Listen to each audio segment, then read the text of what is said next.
Yo voy a presentar a nuestra especialista del eje de parasitología, que es la doctora Roxana Acosta Gutiérrez. Ella se desempeña actualmente como profesora en el Departamento de Biología Evolutiva en la Facultad de Ciencias de la Universidad Nacional de México y como técnica académica asociada CTC en el Museo de Zoología Alfonso Herrera en entomología. La doctora Costa trabaja en biogeografía y sistemática morfológica y molecular de pulgas, que son los Siphonaptera, y sus hospedadores, principalmente roedores, y sus relaciones hospedador-parásito. A lo largo de su trayectoria ha descrito varias especies nuevas de pulgas para la ciencia, así como ha ampliado el conocimiento de nuevos hospedadores y distribuciones de diferentes especies en su grupo de interés. Cuenta con publicaciones en revistas científicas internacionales, en capítulos de libros y en catálogos. Ha impartido más de 30 cursos y conferencias de biogeografía y Siphonaptera. A su vez, ha dirigido tesis de grado y de posgrado. También se desempeña activamente en la divulgación de la ciencia, participando en diversas entrevistas. Ha recibido diversas distinciones a lo largo de su carrera, entre las que se encuentran becas de CONACYT y del Sistema Nacional de Investigaciones de México y PRIDE. Hola, buenos días. Muchas gracias por invitarme. Hola, Roxana. Un gusto. Y adelante.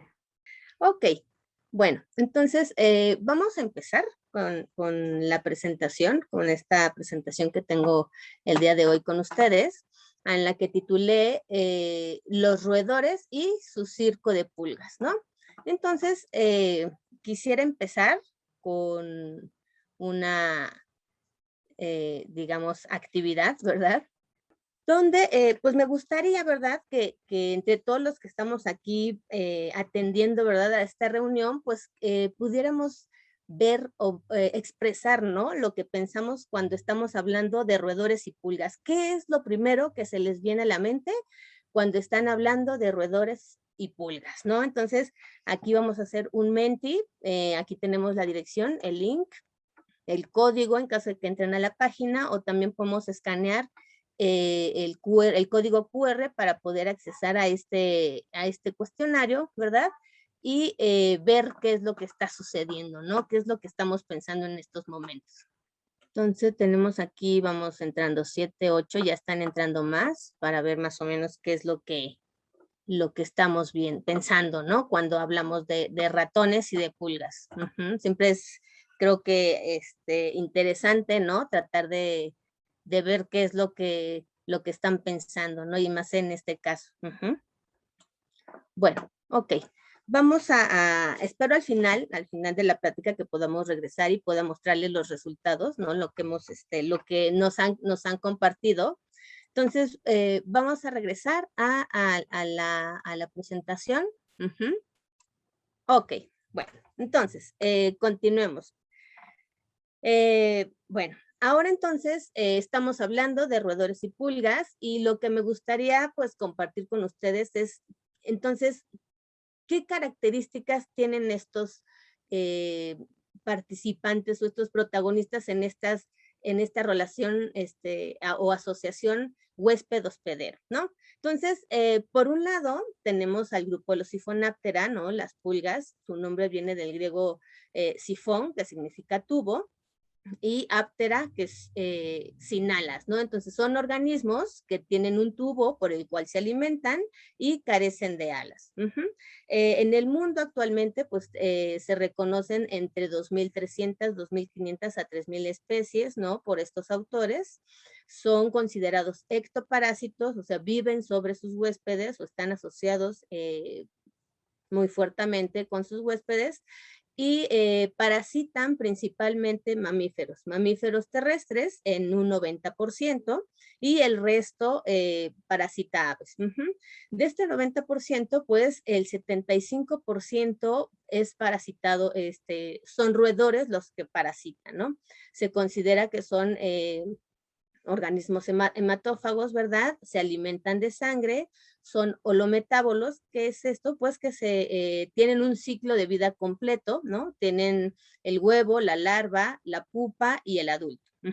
Son considerados vectores de enfermedades, de aquí su importancia en el estudio de estos organismos, y su tamaño es realmente pequeño, miden de entre 1 y 8 milímetros, ¿no?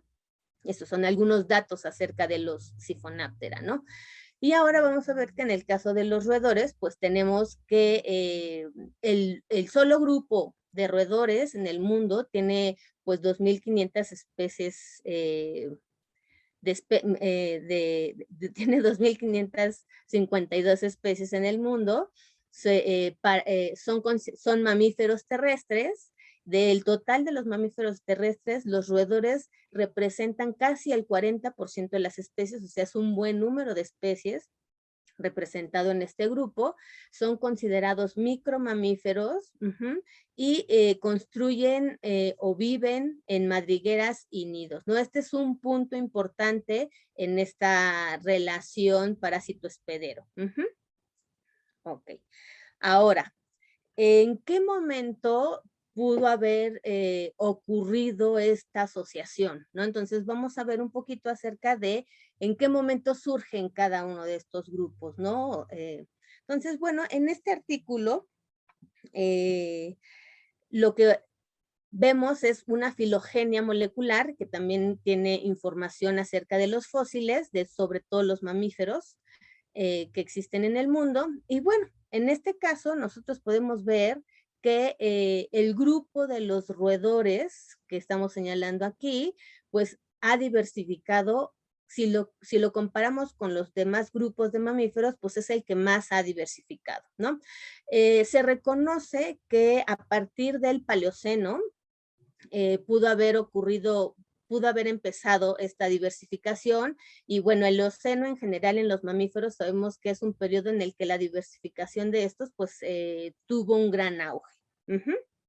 Entonces, todo esto pues se llevó a cabo porque en estas épocas hubo muchos cambios climáticos, lo que hizo que pues muchos otros grupos de organismos pues también hubieran diversificado, ¿no? Ok, una serie de cambios globales que permitieron que se llevara a cabo esta diversificación, ¿ok? Ahora, ¿qué pasa? Bueno, acá abajo también señalamos los grupos de roedores, señalan en esta imagen, los grupos de roedores que también han ido diversificando, ¿no? Entonces podemos ver que nos muestran en este nodo, ¿verdad? La diversificación de Crisetidae y Muridae, que son, bueno, dos grandes grupos dentro de Rodentia. Ok, ahora, ¿qué pasa con las pulgas? O sea, ¿desde cuándo se tiene conocimiento que pudieron haber surgido las pulgas? O las prepulgas o las pulgas intermedias, ¿no? Por así decirlo, ¿no? Bueno, pues en este artículo, Zhang en el 2020 muestra una tabla. Ellos describen una nueva especie de pulga o de prepulga, como la mencionan ellos, y muestran esta pequeña tablita, ¿no? De los registros de fósiles que hay para pulgas, que si vemos, pues son muy escasos, ¿no? Sin embargo, actualmente se está obteniendo mucha información acerca de los fósiles de las pulgas.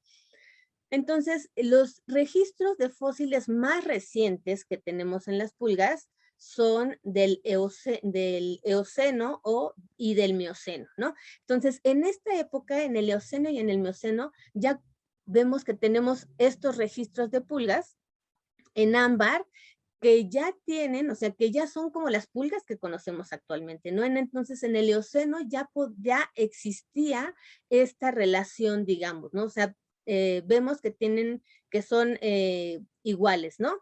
Sin embargo, si nos vamos más hacia atrás en el tiempo, vemos que tenemos registros del Cretácico temprano y del Jurásico medio, ¿no? Entonces, en estas impresiones de fósiles que tenemos en las rocas, tenemos unas descripciones de organismos considerados prepulgas porque tienen características que podemos definir o podemos correlacionar, ¿verdad? Con las pulgas que conocemos actualmente, ¿no?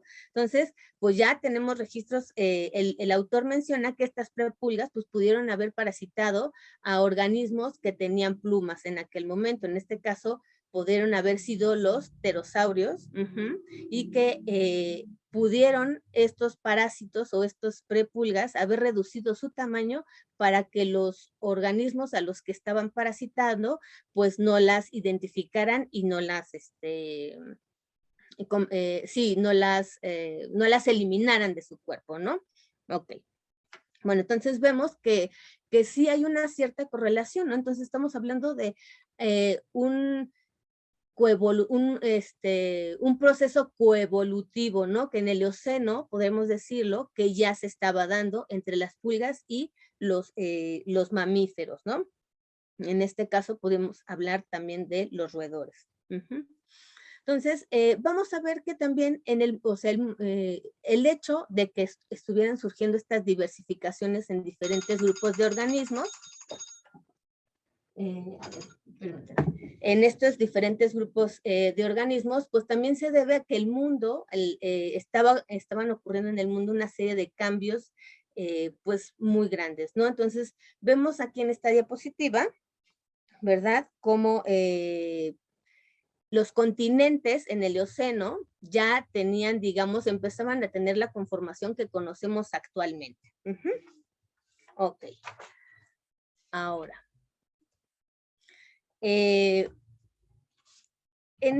Bueno, cuando estamos hablando de estos procesos coevolutivos, ¿verdad? Estamos hablando de que de alguna manera al cambio del huésped, en este caso, pues también va a corresponder un cambio en el parásito, en este caso, ¿no? De esta asociación que estamos tratando de explicar.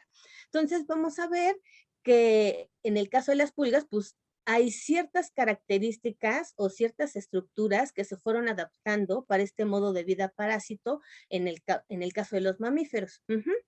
Ok, entonces vamos a ver, tenemos aquí algunas estructuras, ¿verdad? Que me gustaría que podamos ver. Tenemos los tenidios, ¿no? O las espinas que presentan las pulgas, que vamos a ver que tiene una diferente posición, diferente grosor de estas sedas, ¿no? Entonces, en esta diapositiva lo que podemos ver es que tienen unas estructuras a las que denominan tenidios o peines, que están ubicadas en ciertos lugares. En este caso vemos que están ubicadas detrás de la cabeza en el pronoto. Entonces, en algunos van a ser los dientes o las espinas de este tenidio van a ser delgadas, como en este caso, en la parte bajo en Neartoxila, pueden ser delgadas, pueden ser gruesas, o pueden incluso las pulgas no presentar estos tenidios, ¿no? En otros casos pueden presentar hasta 2, ¿no? Unos tenidios que también los llaman tenidios falsos, pero son la presencia de estas sedas las que les van a permitir a los organismos poder anclarse en el pelaje o en el pelo de los huéspedes que estén parasitando, ¿no? Esa es una de las funciones que les asignan a la presencia de este tipo de estructuras en las pulgas, ¿no? Entonces, se han hecho algunos estudios y hace ya un tiempecito, ¿verdad? Traub y Barrera hicieron un trabajo con el género de las pulgas de Tenoftalmus, ¿verdad? Estas pulgas parasitan insectívoros, pero el estudio que ellos hicieron fue en el caso de los tenidios, ¿verdad?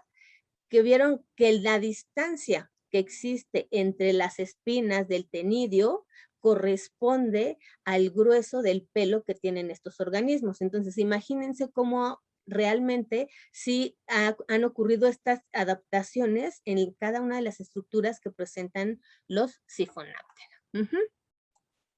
Ok, bueno, entonces ese es en el caso de los tenidios, las espinas o las sedas. O sea, pueden haber muchas o pocas, ¿no?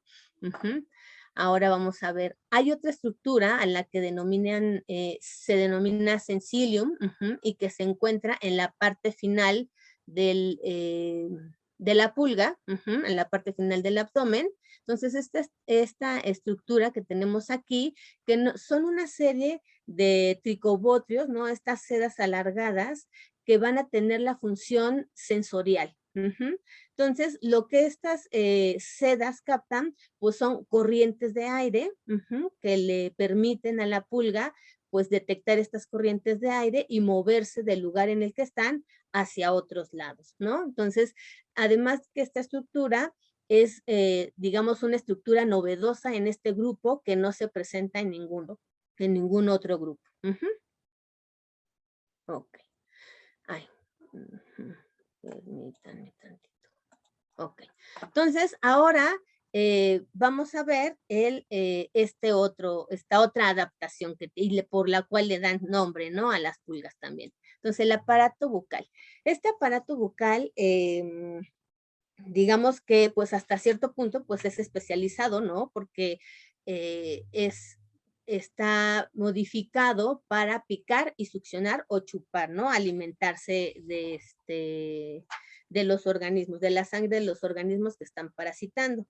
Entonces, está conformado por la lacinia y por la epifaringe, ¿no? Entonces, aquí en este esquema vemos que tenemos aquí la epifaringe y la lacinia. La lacinia va a envolver a la epifaringe y esta es la que tiene la capacidad de picar cuando se va a alimentar y cortar. Digamos que es la que corta la piel para introducir el aparato bucal y se pueda comenzar a alimentarse.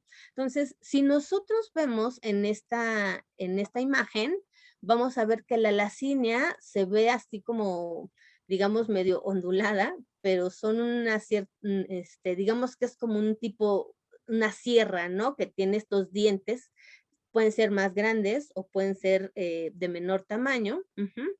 Entonces, esta modificación o la presencia de estos dientes en la lacinia, pues va a permitir que al momento en el que se estén alimentando las pulgas, pues se quede, digamos, de alguna manera anclada ahí, ¿no? No se salga tan fácilmente.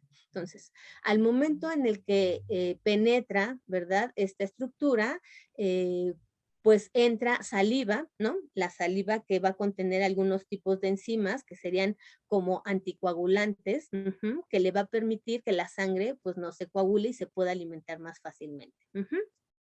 Ok, bueno, entonces aquí también lo que podemos observar es la posición en la que se están alimentando las pulgas sobre el huésped. En este caso vemos que el abdomen queda, digamos, levantado hacia atrás, la parte final del abdomen queda levantada, y aquí vemos que el sensilium es el que queda, pues de alguna manera, pues expuesto, ¿no? Y entonces es el que va a detectar estas corrientes de aire en el momento en el que el huésped se quiera acicalar, ¿verdad? O se quiera rascar o se mueva de algún lugar a otro. Entonces, él le va a avisar a la pulga que se tiene que mover de ese lugar en el que está, ¿no? Entonces, sí, es una estructura que pues que detecta cambios, ¿no? De movimientos en el huésped. Ok, ahora. Entonces, ahora vamos a hablar un poquito acerca de las patas y de esta capacidad de salto que tienen las pulgas. Ok, bueno, entonces,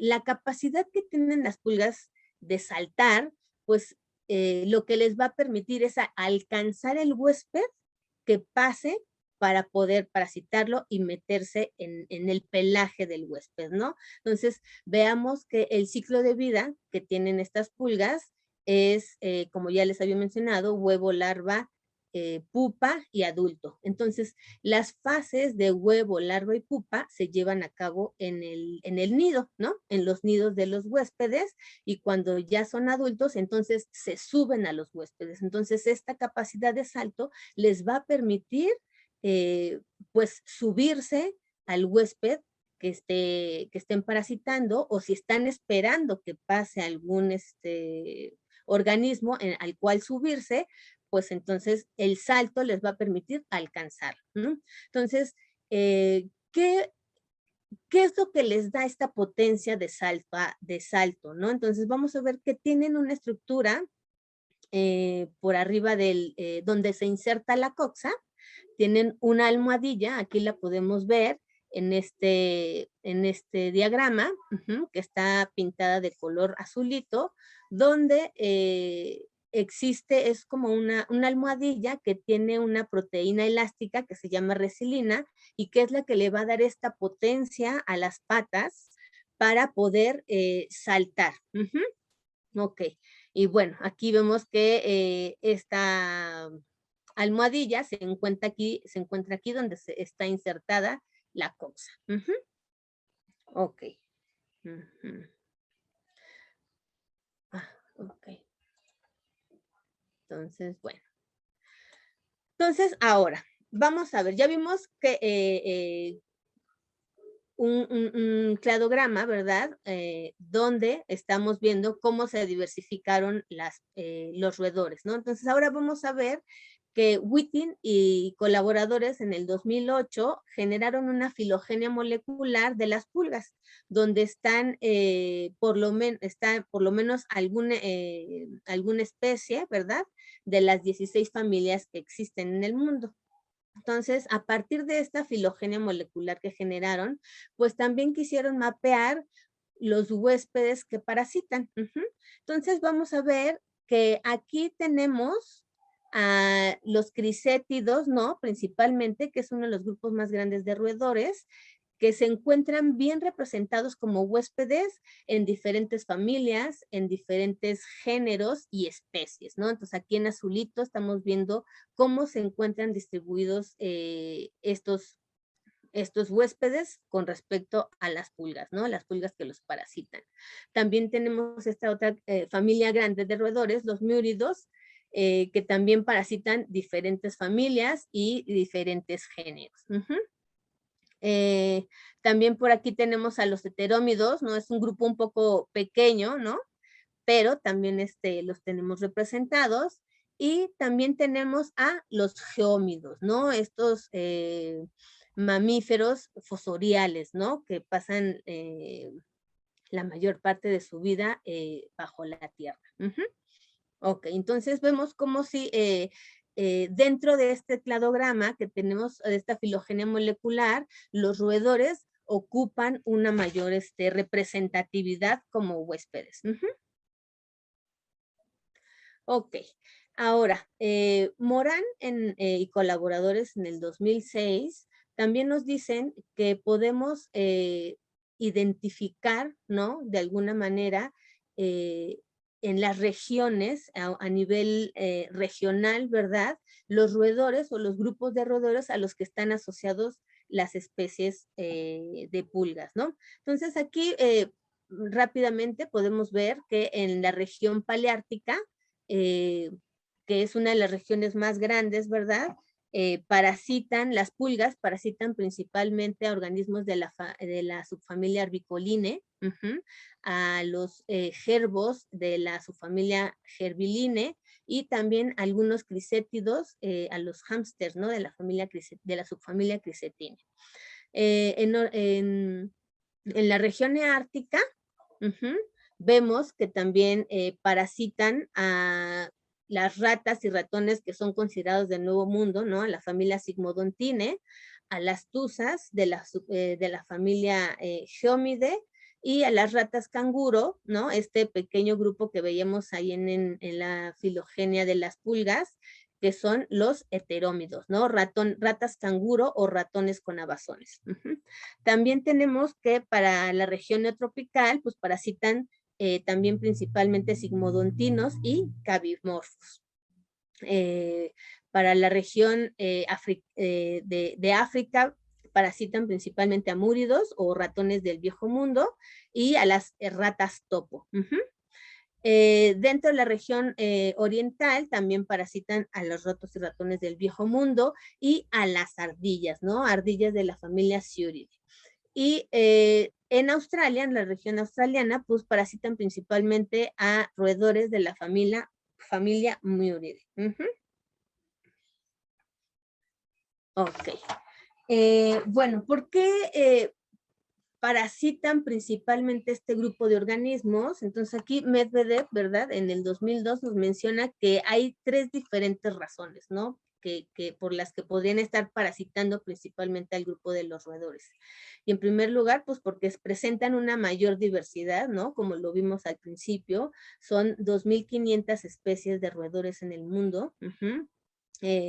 Tienen el modo de vida es fosorial o madriguera, ¿no? Lo que ya les comentaba, su ciclo de vida es importante que presenten un lugar donde los organismos pasen tiempo. Y bueno, pues que diferentes especies de roedores y géneros ocurren en los mismos lugares, ¿no? Entonces, no es que en un área solamente encontremos a puros ratas canguro y a su alrededor no exista nada más, ¿no? Sino que hay especies de roedores, pues que comparten esa misma área, ¿no? Ok, ahora. Bueno, en ese sentido, vamos a ver que, como habíamos mencionado, son mamíferos que poseen refugios, ¿no? Que anidan y amamantan, ¿no? Que es donde pueden amamantar a sus crías, ¿no? Entonces, estos son los roedores.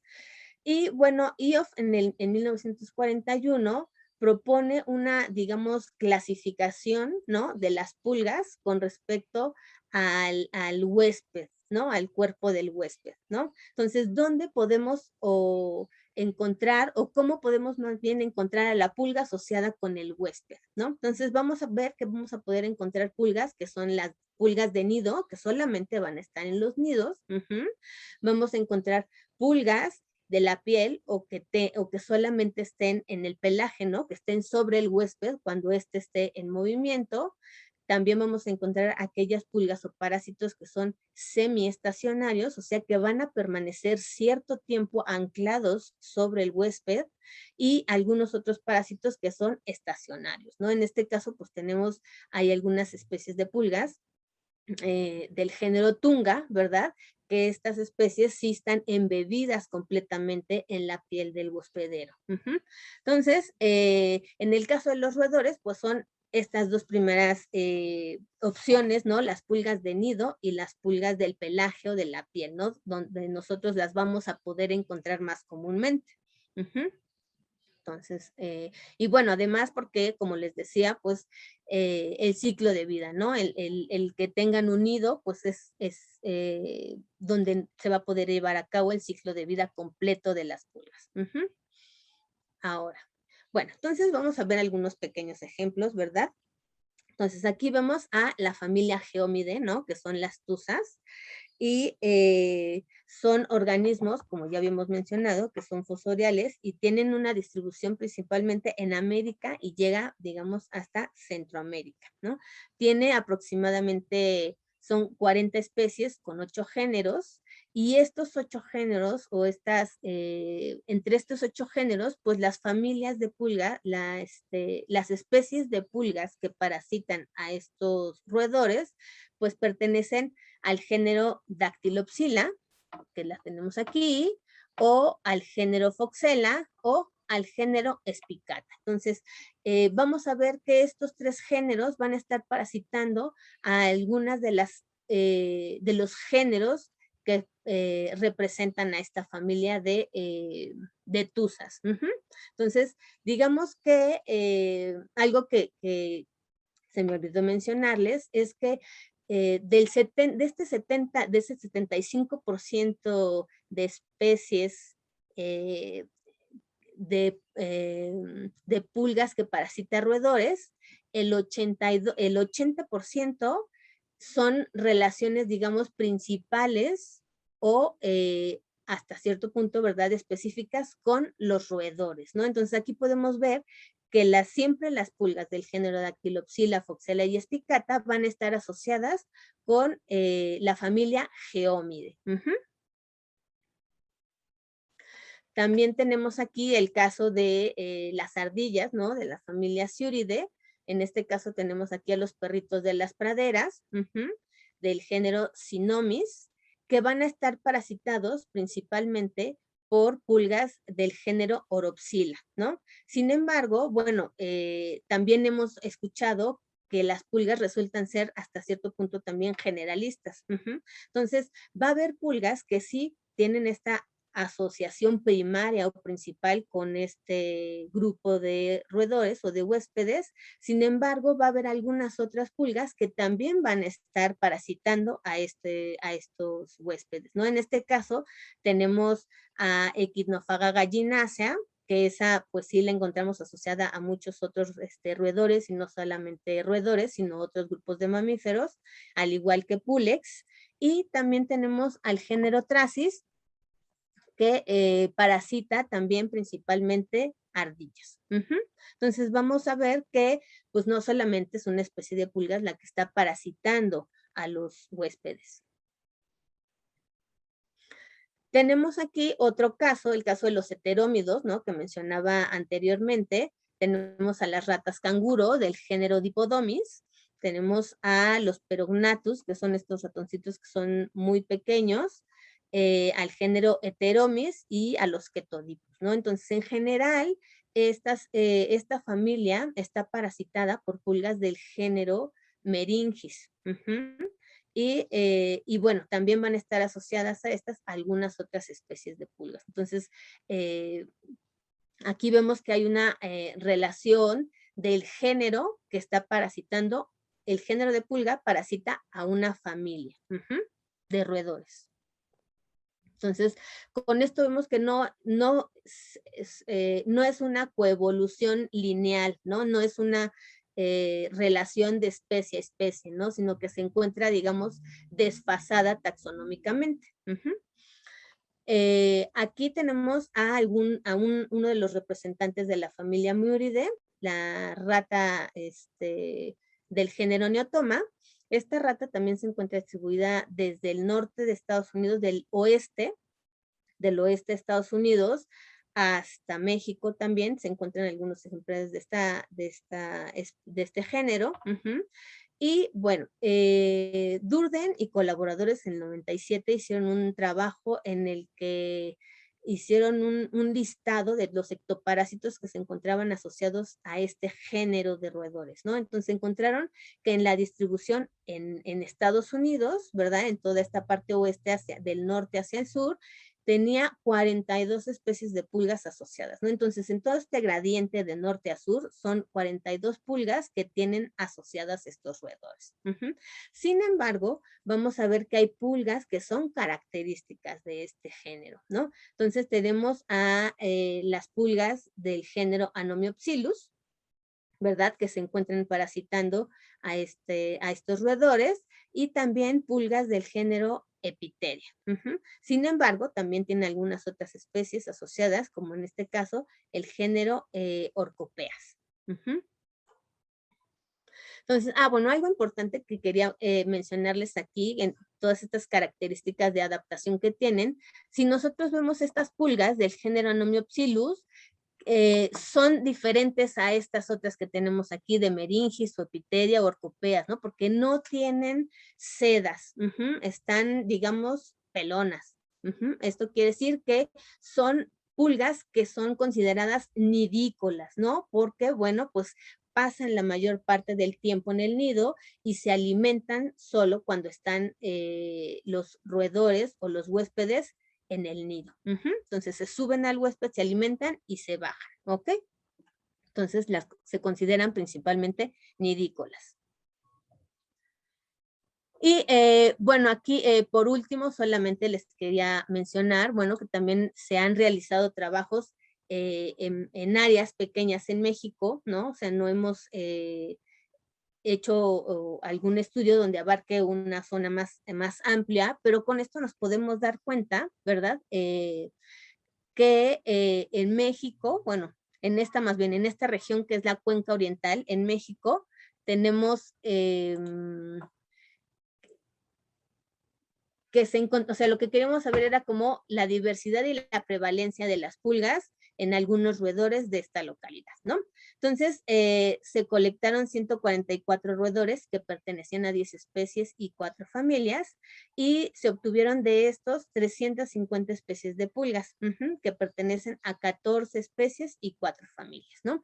Entonces, aquí vamos a ver que el roedor más abundante fue el Peromyscus difficilis, que tiene asociadas 9 especies de pulgas en esta región que no es tan grande, ¿no? Entonces vamos a ver que existen especies a las que se asocian varias especies de pulgas, ¿no? Entonces, tenemos también aquí a Peromyscus maniculatus, que tiene 8 especies de pulgas asociadas, ¿no? Entonces, pertenecen al mismo género, 2 especies diferentes, que tienen especies que los parasitan por lo menos